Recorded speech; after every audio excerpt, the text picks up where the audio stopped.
up, guys? It's Sam and Colby. Today we're reacting to the craziest paranormal conspiracies. Let's do it. But first, our hats. First one we get into is a demonic dance party. What? The Dancing Plague of 1518 was a baffling plague that went through this small town that was located in modern-day France, where people started dancing in the streets and nobody had any reason why. It all started when one lady randomly started dancing in the street, and she had been doing this for a week straight without tiring or stopping to eat or drink. After an entire week of this lady dancing, a few more people started to join her. As more and more people were dancing, they started collapsing from exhaustion, but as soon as they were able to recover, they got back up and continued to dance. Is this real? The authorities and leaders at the time assumed that the only way to cure this dancing plague was to have music playing and continue to dance. At the time, they assumed that these were demons possessing these people to dance. During the entire course of this dancing plague, over 400 people ended up passing away. What? Demons were possessing people to dance in order to rid the town of a plague? I guess so, and then the doctors didn't know what to do besides just let the people get up and dance again when they passed out. Also, like, I think the most impressive thing is there was a person that danced for over a week straight. Like, my record's like 10 hours.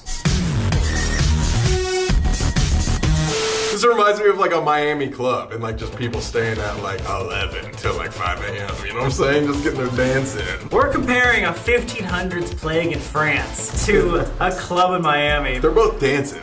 They both have demons. They're probably both possessed. That's what I'm saying. But yeah, I've never heard of anybody actually dancing for a week. Like, did they interview the people? Did they ask the people, like, hey, can you stop? They're like, I can't stop. Yeah, like, is this confirmed or is this just a conspiracy? Demonic dance party? Kind of sounds fucking awesome. All right, before we continue, dude, are you good? Yeah, dude, I actually have bad news. I recently lost something that was really important to me. Guys, do you remember the honey wagon? I had this car for so long, dude. This was his graduation present. Here it comes. Oh my! It's total! It's gone! I'll never get it back! It's gone! What happened? Long story, and I'm just glad nobody's hurt, but it made me realize that accidents can happen to anyone. Guys, there's a reason you wouldn't look at a totaled car and say, yeah, that's fine. Just like there's a reason that Morgan & Morgan is America's largest injury law firm. They have a proven track record for over 35 years. And Morgan & Morgan has recovered over $30 billion for their clients. If you end up working with them, they get the compensation that you deserve. And dude, you deserve the best, man. Thanks, man.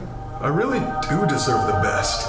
If you had hired Morgan & Morgan when your car was totaled, you could have had a firm with more than 1,000 lawyers behind you. I think a lot about this with our line of work, and you can't sue a ghost, but if you're injured by a living person's negligence, you deserve to be paid. Now you're getting it. Not all law firms are the same. And if you hire the wrong one, you might lose before you even start. And I really need a win right now, man. And not to mention their fee is totally free unless they actually win. Guys, it costs nothing to find out if you have a case. So if you're ever injured, you can check out Morgan & Morgan. For more information, you can go to forthepeople.com/sam&colby found in our description. Now that we're happy again, back to the video.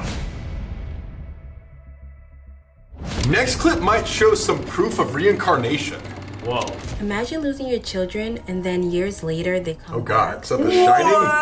In Hexham, two young sisters named Joanna and Jacqueline Pollock were tragically killed in a car accident. Their parents were devastated, but their father became convinced of something unusual. He believed his daughters would come back. About a year later, his wife gave birth to two twin girls. Again? Jillian Pollock. At first, everything seemed normal. Two twins? As the twins got older, strange details started appearing. One of the twins had birthmarks in the same places as Jacqueline's scars from childhood injuries. The girls also began asking to play with toys that had belonged to the sisters who died. Toys they never had seen before. Sometimes they even described memories of places they never had visited. Their story eventually became known as the Pollock twins case and was studied by researchers interested in reincarnation. That's awesome! That's crazy! I didn't even know it was like medically possible that you could have twins twice in a row. But I guess that makes sense. It's just probably super unlikely. The fact that her second set of twins had features and like birthmarks and stuff as like the first twins too? Yeah. Maybe it was reincarnation. The whole like wanting toys and recalling memories from the past life, I've heard that a lot actually. And this might be my tinfoil hat talking, but I think if there's any proof of reincarnation. It's like the countless children that are recalling past lives of people and places that they've never seen before. Just like this case. Yeah, confidently too. This one was really cool. But this next one is about two men's mysterious deaths. In 1966, two electronic technicians were found dead under baffling circumstances on a desolate hillside in Rio de Janeiro, Brazil. They were wearing lead masks and laying beside a notebook and two towels. This left investigators puzzled as there was no sign of violence or poisoning. The notebook contained cryptic instructions and references to an unidentified meeting. Who were they expecting to meet, and why were they wearing lead masks? And deeper in the mystery, both men withdrew a large sum of money before their deaths. Theories ranging from extraterrestrial encounters to secret societies have emerged, but the true cause of their death remains unknown. That is so creepy. So robes, lead mask, and a journal? Is that it? And a bunch of money? A lot of money. So it's almost like they were forced to do something. Then maybe either like murdered or like this guy is saying it was like extraterrestrial. I wonder if to this day anyone has been able to decipher what that notebook actually had. And if they were electrical engineers, they would be smart dudes. Yeah, maybe they're time travelers from the future. That's probably the most logical scenario. They're just trying to like erase their past. Maybe they did, and then they were non-existent, so they died randomly. Oh, that's why they just like exploded. Or wait. What? Did they explode? Next conspiracy is about an airport that could possibly be the gate to hell. Denver, Colorado. Watch it be this.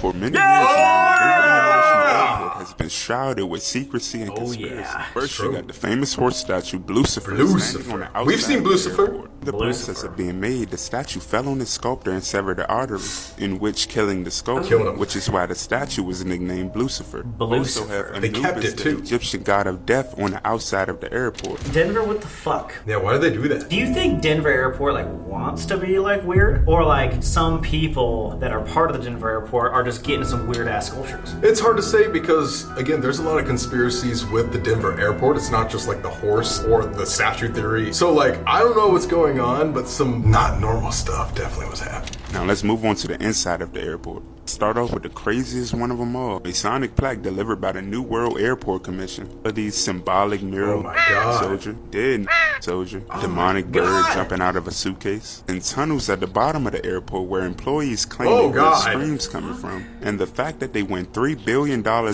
budget, they still continue to mock people by saying things like, "Thanks for being patient, the lizard people keep stealing our tools." Give the mess. Building secret underground tunnels can get quite unsettling. Okay, they're playing into it hardcore. It takes really big drills to get to the underworld. Okay, so it's a big marketing thing. If they're using it to their advantage, yeah, if you guys think it's haunted, like, come on over. Or is that the perfect way to actually hide it? It's like hiding a secret tunnel in plain sight. So everyone just rolls their eyes and goes, it's just some ploy. But in reality, it's true.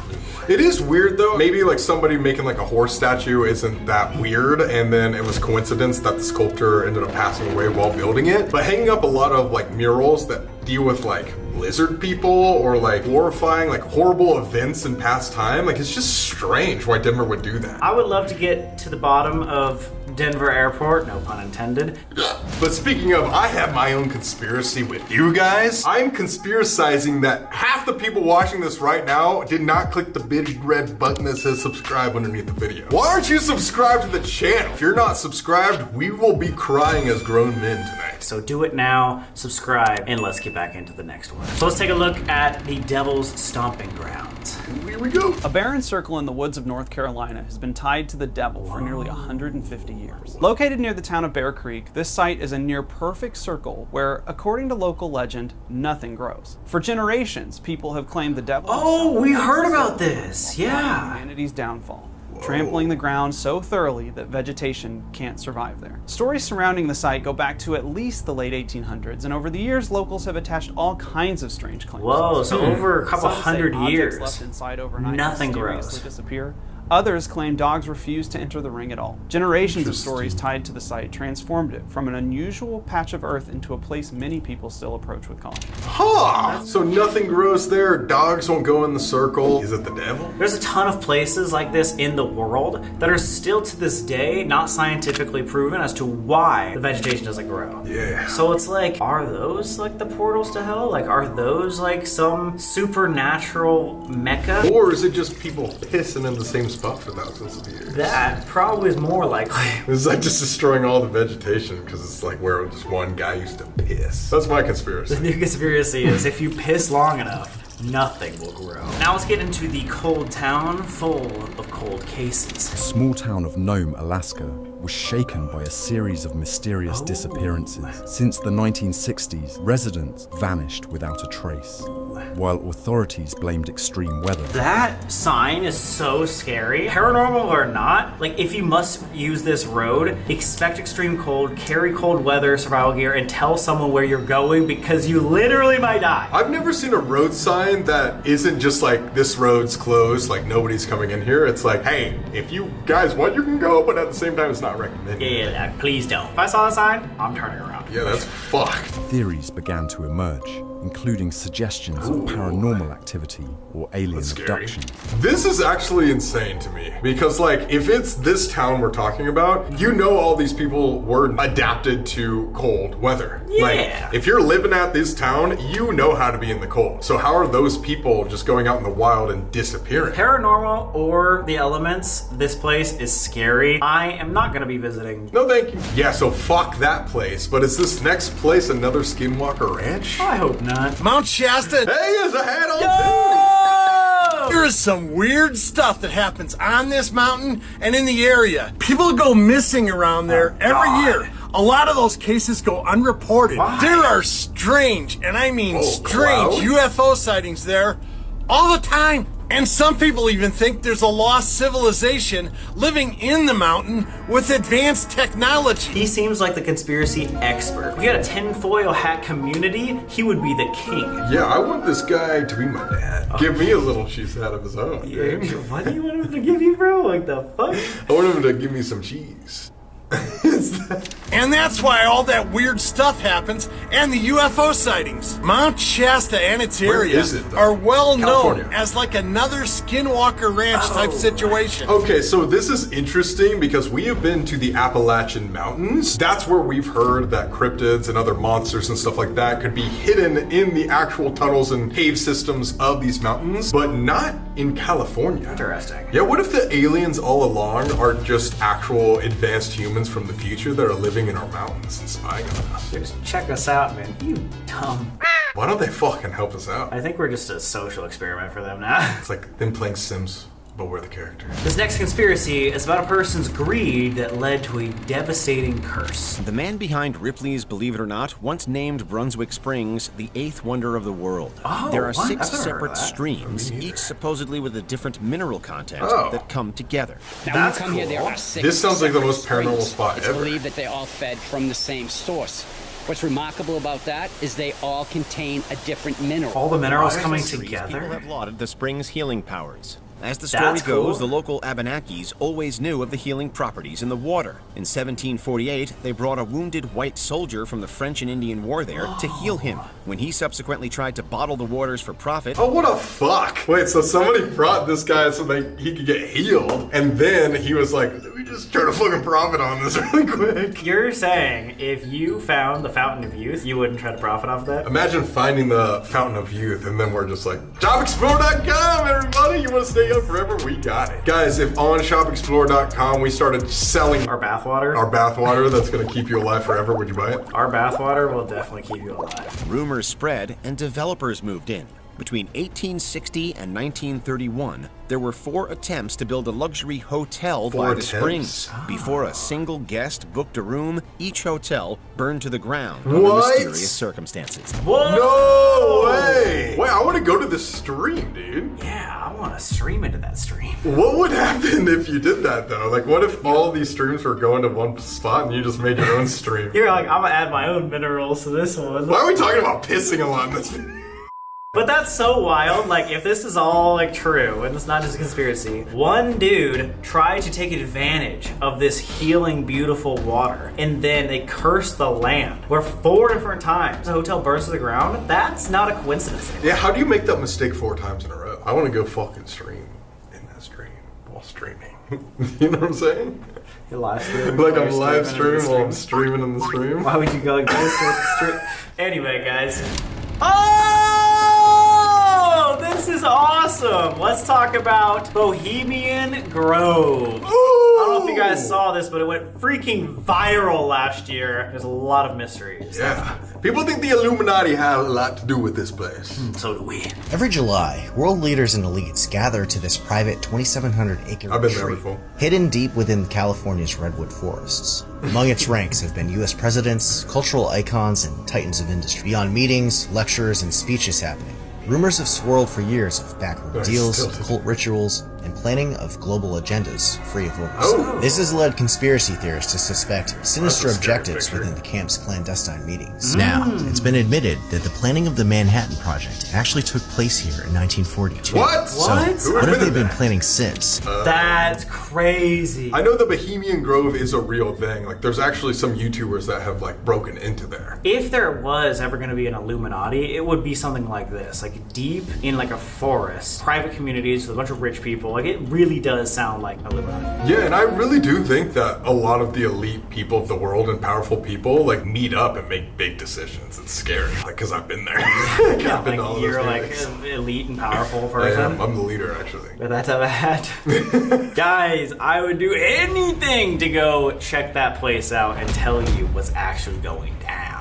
We would let you guys know right here on this reaction. What if, like, you walked in and the first thing is, like, you have to sign this NDA and you can't tell the React channel? I'm like, no! Then we'd just turn right around after that. Yeah, it's not even worth it. And our final conspiracy is a Florida man who's building the new Atlantis. Oh, what a boss. That's crazy. I can't wait to see this. Florida man Let's go, claimed Florida that man. he was kidnapped by dolphins and forced to build an underwater city. According to the Post, a man named Ricky Hollowell was found sunburned, barefoot, and drawing blueprints in the sand in southwest Florida. He told police that a pod of dolphins had taken him underwater for 3 days to help build a secret city, complete with condos, a town square, and weirder a things have happened in recreation Florida, center. for sure. Apparently, the dolphins communicated through clicks, and the construction boss was a dolphin named Gerald. When asked how he Gerald survived the underwater, dolphin. Hollowell repeatedly said Gerald handled that, and you don't question Gerald. Why is Gerald so pissed? Gerald doesn't need to be so angry, man. I believe this one. I think this one's the most believable out of every single one. Yeah, I mean, literally, it's like, no, you should trust every Florida man. We're gonna find this new Atlantis on the next Sam and Colby channel episode. I don't mean to be rude, but what is that shit? What's wrong with my hat, dude? Yours looks like you got it at like a restaurant when you're like 10. And mine looks like I'm trying to be a pilgrim. Guys, rate our hats down in the comments. What are we even reacting to again? Conspiracies.